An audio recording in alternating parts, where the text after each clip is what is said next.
খালিদুজ্জামান সে বলেছে যে সেনাবাহিনী নানি চাটাচাটি করেছে। সে রেফারেন্স দিয়েছে যে তারেক রহমানকে এত বেশি নিরাপত্তা দেওয়া হয়েছে যেটা কোনোভাবেই লেভেল প্লেইং ফিল্ডের কথা বলে না। সে বলতে চাচ্ছে যে আমি তারেক রহমানের প্রতিদ্বন্দ্বী, তাহলে আমাকে কেন তার মতো নিরাপত্তা দেওয়া হবে না। সেজন্য আমরা বলি যে আপনারা এমন কিছু করবেন না যে অন্য কোনো দলের ন্যায্যতা নিয়ে প্রশ্ন তোলে।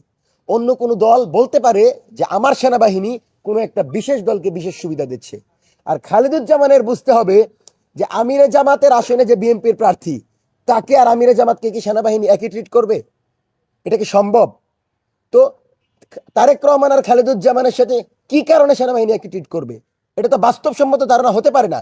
আমিরে জামাত এবং তারেক রহমানকে একসাথে তুলনা করলে সেটা বিবেচনাধীন, কিন্তু তিনি যে আশা প্রকাশ করেছেন এবং তিনি যে প্রোটোকলের অহংকার দেখিয়েছেন, আমরা মনে করি এটা প্রমাণ করে যে তারা ক্ষমতায় আসলে তাদের দাম্ভিকতা প্রকাশ পাবে।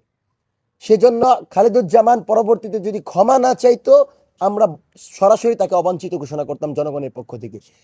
কিন্তু তিনি ক্ষমা চেয়েছেন এবং তিনি বলেছেন তিনি এটার জন্য আন্তরিকভাবে দুঃখ প্রকাশ করেছেন।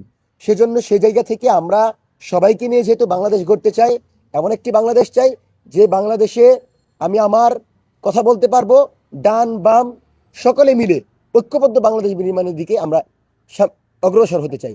সেজন্য খালিদুজ্জামানের বিষয়টিকে ইতিবাচকভাবে দেখছি এবং কোনো প্রার্থী যেন আগামীতে এই ধরনের বক্তব্য দিতে না পারে, এই ধরনের মনোভাব পোষণ করতে না পারে।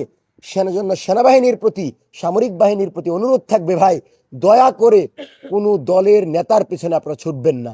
কোনো দলের নেতার বাসায় দেখা করার জন্য সিরিয়াল দিবেন না।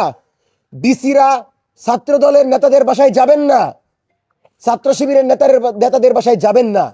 আপনারা যে দায়িত্ব নিয়েছেন সেটা বাংলাদেশের জনগণের দায়িত্ব। ভোটের দিনে আপনি মনে রাখবেন, আপনি বিএনপি, জামাত, এনসিপি, গণ অধিকার পরিষদ সবার বাহিরে গিয়ে বাংলাদেশের 20 কোটি জনগণের প্রতিনিধি। 20 কোটি জনগণের আমানতের যদি খেয়ানত করে নির্বাচনে ইঞ্জিনিয়ারিং করতে চান, জনগণকে সাথে নিয়ে কিন্তু প্রতিরোধ করা হবে। এখনো আপনাদের সাথীরা জেলে। ইলেকশন কমিশনার, আপনি লক্ষ্য করেন আপনাদের এই দায়িত্বে যারা ছিল এখনো তারা জেলে। সুতরাং বাংলাদেশের জনগণ তাদেরকে কখনোই ক্ষমা করবে না যারা আমাদের ভোটাধিকার হরণ করে 16 বছর ফ্যাসিবাদ কায়েম করেছিল। সেই ফ্যাসিবাদের বিপরীতে আমাদের রক্ত দিয়ে আমরা নতুন বাংলাদেশ পেয়েছি। সেই বাংলাদেশে আপনারা আবারও কোনো দলকে সুবিধা দিবেন, আবারও ক্ষমতা হস্তান্তরের নাটক করবেন, আবারও 1-11 স্বপ্ন দেখবেন, আর জনগণ তা গ্রহণ করবে তা ভাববেন না। 12 তারিখে আন্দোলন হতে পারে, 12 তারিখেও জনগণ মাঠে নামতে পারে, 12 তারিখেও নির্বাচন বয়কটের নাটক হইতে পারে। সুতরাং সাবধান হয়ে যান।